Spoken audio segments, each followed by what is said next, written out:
What is your expectation now as we await a final vote? Well, there are two senators you're going to look at. One is a Democrat who voted yes on moving the vote, and that's Mr. Manchin.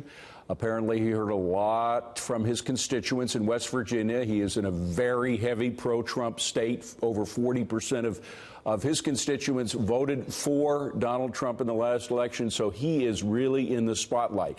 He voted yesterday. He could vote no tomorrow on the final vote. But then you have Ms. Murkowski, Senator Murkowski, who voted no today. Is it conceivable that you could vote no on a move for the vote, on the cloture move, and vote yes tomorrow? That is rarely, if ever, done. Maybe Ed Henry would know more about the history on that. But the fact is what is she going to hear from her constituents in Alaska between now and tomorrow at the time of the vote? Will she change from a no today to a yes on Kavanaugh tomorrow? It's an open question. What about that, Ed? I can't think of a case in a high-profile situation where you vote no now and then yes somehow for final passage. So I think David's right that Murkowski is highly unlikely to be yes for Kavanaugh. So what does that mean? Here's the math.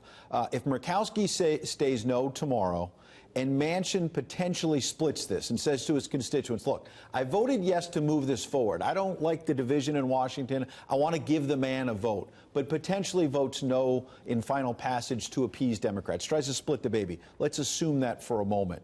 And Collins and Flake, who both voted aye, yes to move this forward, if they hold on final passage, you are at 49 tomorrow evening. You are not at 50. You're at 49, and you need Senator Daines from Montana to get to 50 and then have Vice President Pence break the tie.